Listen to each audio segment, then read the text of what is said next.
Welcome back. So, before we get started today, well, you can see there it is, the tail behind me. Yes, Audie is crawling around here.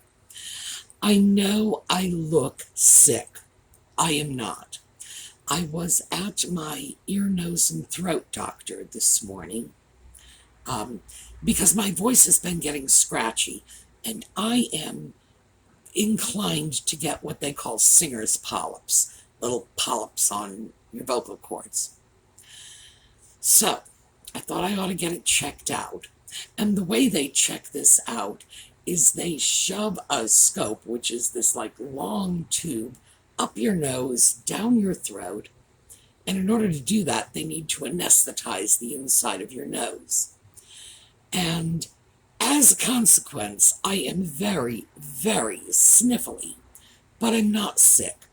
As soon as all of the effects of the anesthetic wear off, I will be perfectly fine again. But for the moment, yeah, this is what it is. And in fact, I'm actually recording this video fairly late in the day because I was waiting for this to wear off a little more. Now, the truth is, I'm not going to be out of the woods until tomorrow, and I need to get this video done today. So, Audie is a great support. Yes, you're a great support. He has been giving me all kinds of cuddle and shoving all kinds of cat hair up my nose, undoubtedly in the hope of waking it up from the anesthesia. Hasn't been working. So, when we come back, we are going to take a look at some of the stuff I got the last time I was at the Fancy Schmancy Antique Mall.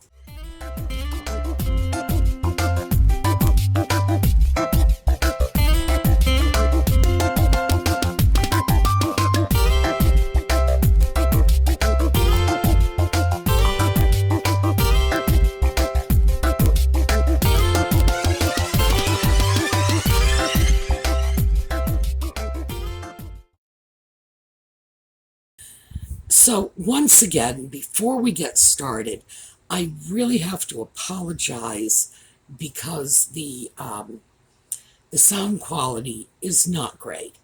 This is just a consequence of going into these beautiful, repurposed old buildings that simply do not have the ability to accommodate air conditioning.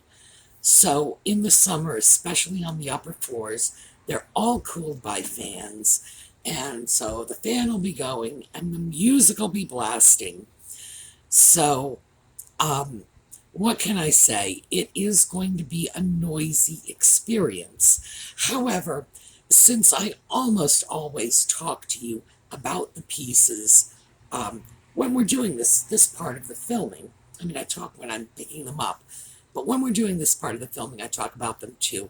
Hopefully you won't miss anything significant. So, how about we get started with a little mid-century modern? Well, we have some mid-century modern here.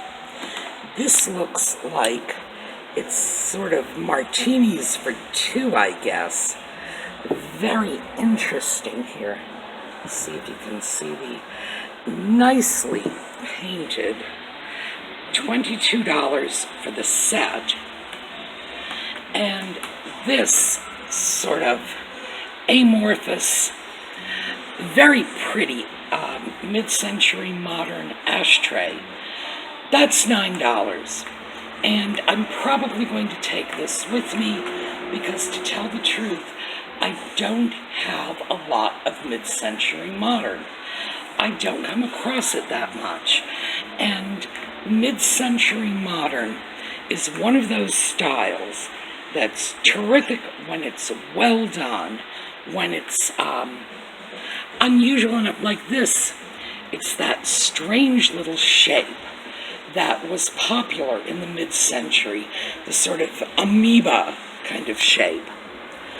So I think this is going to come with me because I can't keep ignoring my mid-century modern buyers. So the picture and those two martini glasses were just great. At $22, it was out of my price range. But I have to say that if I wanted accessories for a mid-century modern home, I would scoop those up in a heartbeat. It really reminded me so much of the mid-century TV shows when Dad would come home and Mom would hand him a martini and he'd fire up a cigarette, because that was our lives, drinking and smoking. And seriously, by the time we were 5, we had been trained to accept some of the worst habits. What were these people thinking? But classic mid-century, because drinking was just such a thing then. Oh, and by the way, drinking was way down from what it had been at the turn of the century. 1950s with their, "Hi, honey, I'm home, pour me a drink." That was nothing compared to what was going on 50 years earlier when the entire country was drunk. People wonder why we had prohibition. It's because nobody was sober, and eventually people sort of had to do something about it.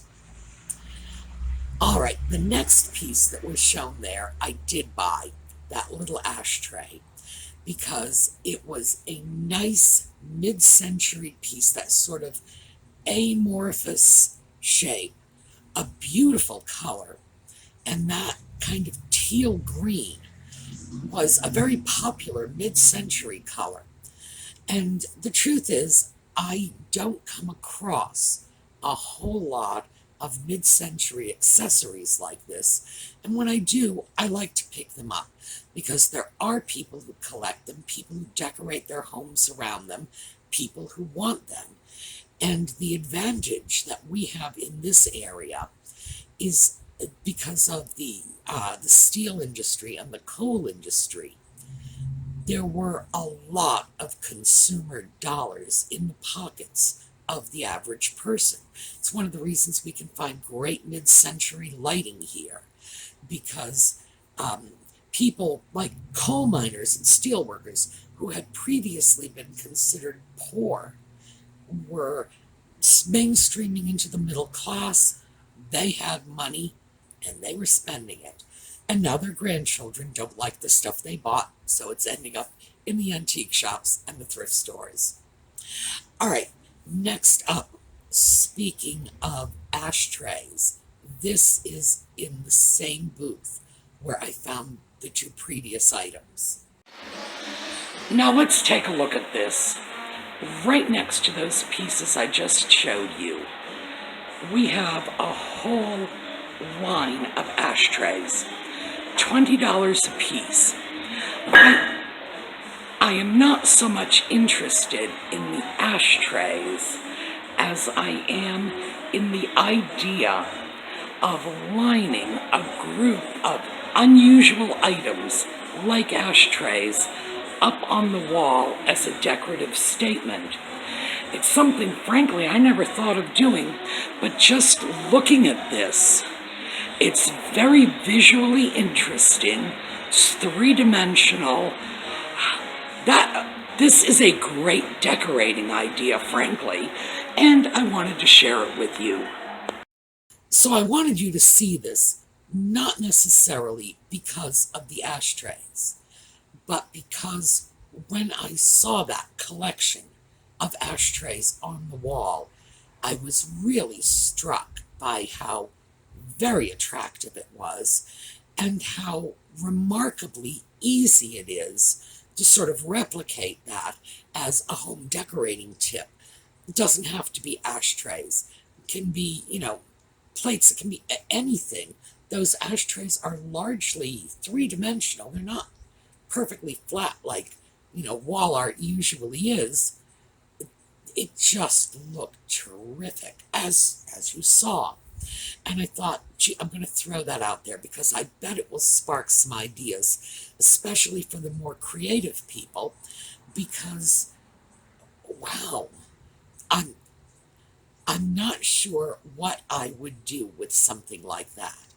Not ashtrays, but I do occasionally pick up some Chinese bowls, things that I wouldn't ordinarily consider hanging on the wall.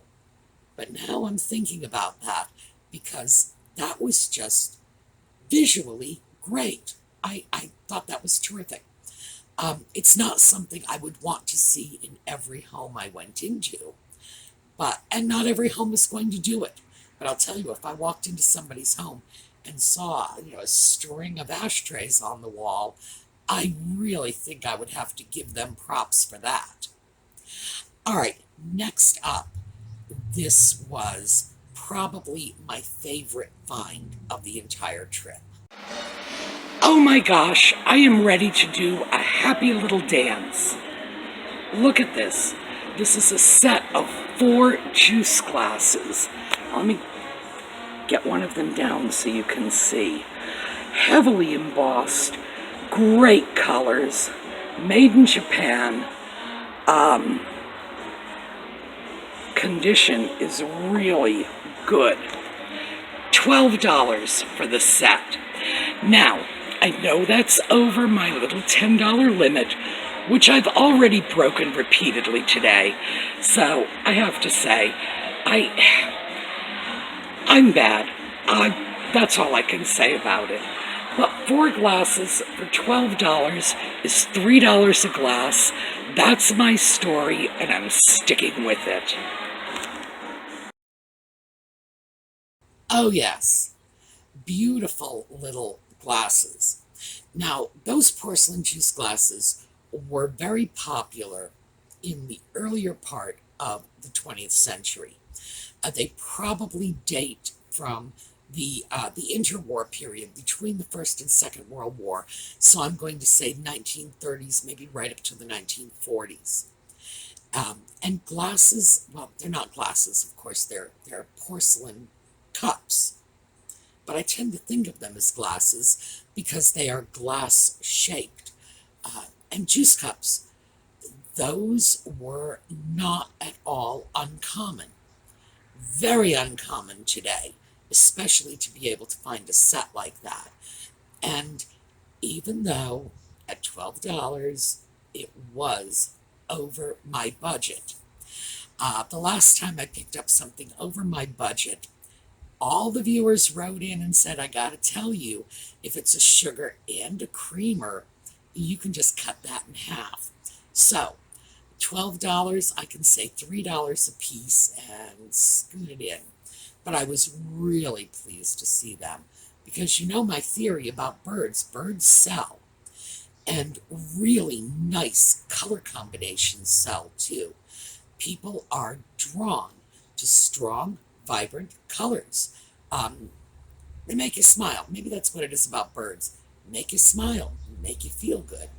So I was really glad to get those, especially because the condition was so good. Now I noticed when I was looking at the film, after I had taken the film, that one of the cup that I was holding in my hand, it looked like there was a chip in the rim. No, that was not a chip. That's probably a manufacturer's flaw, or it could have even been the way the light hit it. But I noticed that. I figured you would too. And so somebody's bound to write in and say, hey, wait a minute, I'm not so sure about that condition thing. But yes, very good condition. And that's great because they're going to find a nice home. Let's see. Oh, also, Asian pieces coming up next.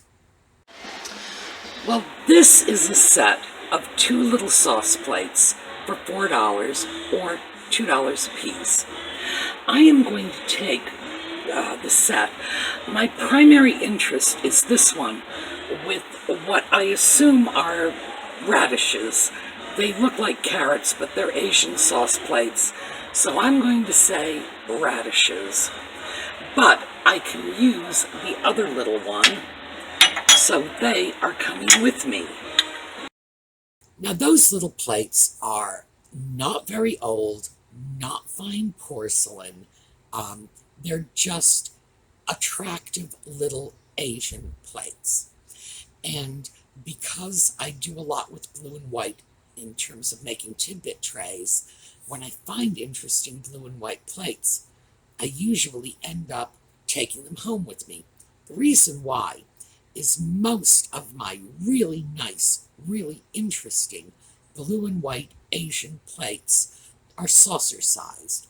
So if I can find something that's larger than saucer sized or smaller than saucer size, bang, into my bag, down, check it out, hope I find it this time so I'm not walking off with their stuff. But yes, I did get those 2 plates, and I have no problem finding homes for them. In fact, I was looking around and I was thinking, well, do I want to put it with these plates, those? So many choices, and I love when that happens.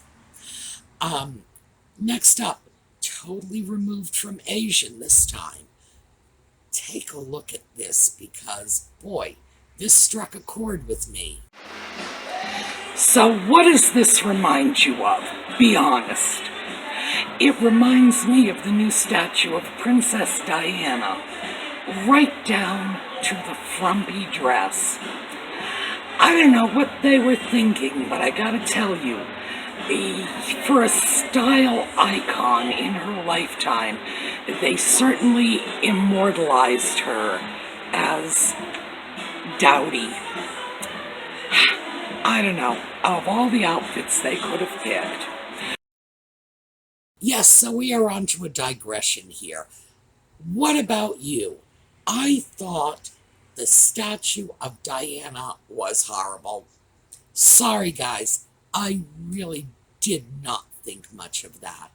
What do you think? So remember, I was a young person when Charles and Diana were married. In fact, I think I'm only maybe 4 or 5 years older than Diana would be. Somewhere in there. I remember her as a style icon. I would have thought that any statue of Diana would have shown her off as well dressed, not in clothing that was so dated to the 1980s, and certainly I would have thought that that the face would have been more attractive. So I was kind of put off by that statue. I don't know what the feeling is among other people. I don't know how the British feel about it. I don't know how you folks feel about it. What do you think? For me, it was a disappointment. And I was especially kind of disappointed that instead of, if they were going to put children around Diana, why didn't they put her own 2 boys rather than other children? That just seemed kind of strange to me. I expect they did it because they were trying to point out the fact that she was very involved in children's causes and children's charities. But she was also very involved with her own 2 children. If you're going to immortalize her, why don't you bring her babies with her? I don't know. Statue was a disappointment. What can I say? But I want to know what you think because, you know, you don't have to agree with me. And frankly, when it comes to art, maybe you shouldn't be agreeing with the blind lady. What can I say? But I did want to share that with you because that was the first thing I saw when I saw that little figurine. There's a woman with strange children and a dowdy dress. Must be Diana. Next up, we're back to Asian again. Well, this is a very interesting little piece. It's a Lefton piece, and that's one of our Japanese importers from the mid-century. It's only $8. There are a lot of things I like about this. I especially like that pale blue background. But I think I'm going to walk away from this because I find that Asian pieces sell a lot better when they look Asian. So Usually when I grab an Asian piece that has a very European look, it sits around in my shop for a lot longer than I want it to. So I didn't get that little plate. I thought it was a great little plate, but I left it behind. And as I said, the reason is I find when I get Asian items that are readily identifiable as Asian, they tend to sell faster than Asian pieces that look German or Bavarian. It's not just because I think in the filming I'd said they need to look Asian. No, they just need not to look German. Um, the little birdie juice cups, they do not look particularly Asian. They look Asian to me. I was able to spot that they were Japanese from across the room, not because the design was inherently Asian, but the work was Japanese. I could see that was typical of the Japanese imports that came in during a certain period. But the design was not inherently Asian. But it wasn't Bavarian either. For some reason, and maybe this is just because when people see German and Bavarian and even English designs like that, they want to see a matching mark on the back. They want to see that this piece that looks like French porcelain is French porcelain.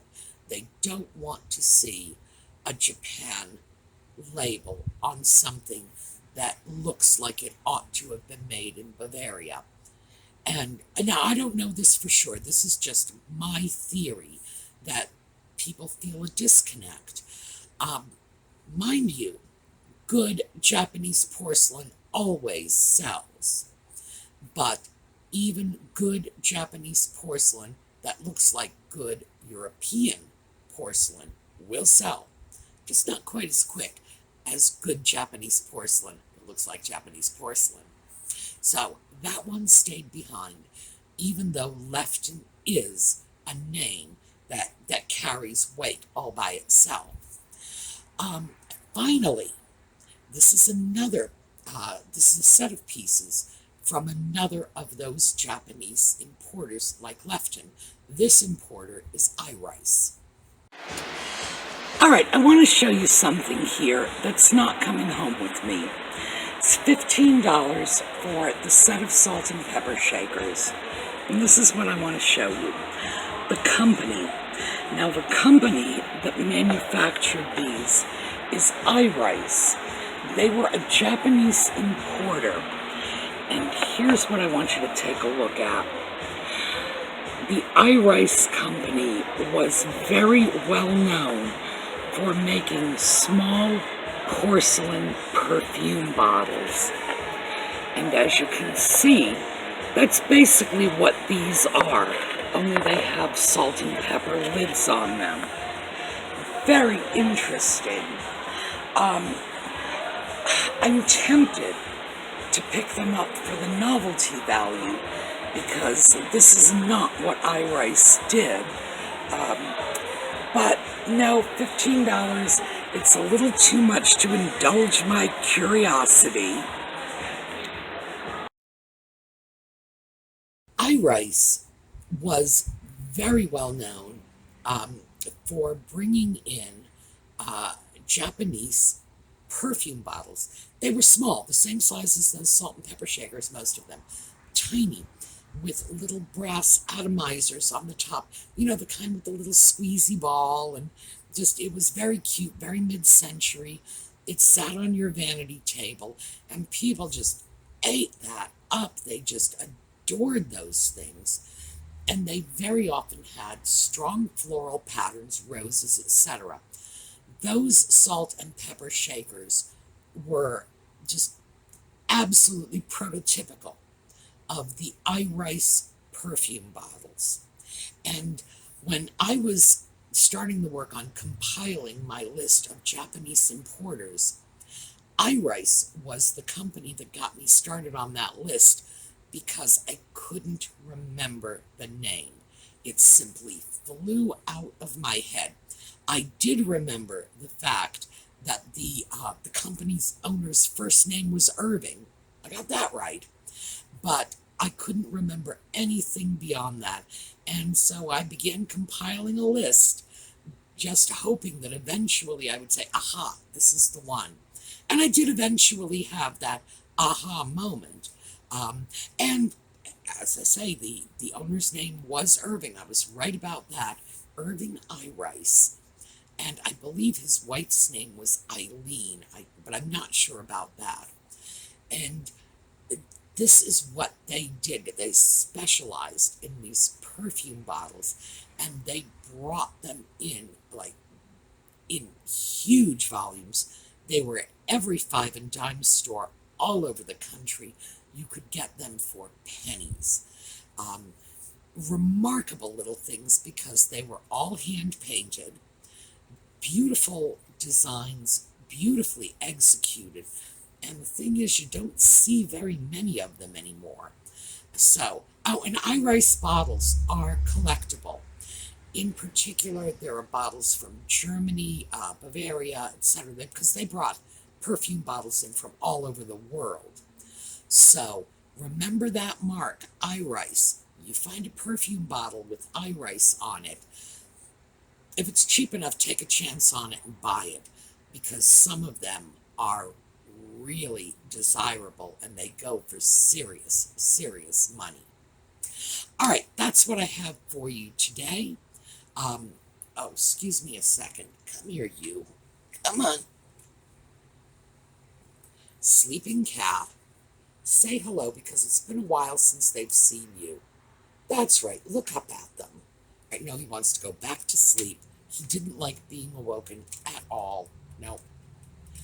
But it really has been a while since Audie stuck his face in the camera, so I thought you might like to take a look. Okay, we are going out with a slideshow as usual, something from Brownhaven Studios, I think. By the way, did you like the little slideshow of Lisa's little grandbaby Rebel and her granddaughter Marley? Because I had so much fun making that. And remember, if you've got a favorite grandchild, all you have to do is send me the photos. Everybody loves to look at grandbabies, so I got no problem turning them into a slideshow as long as you're willing to share with the greater community. All right, have a great day. I will see you all tomorrow.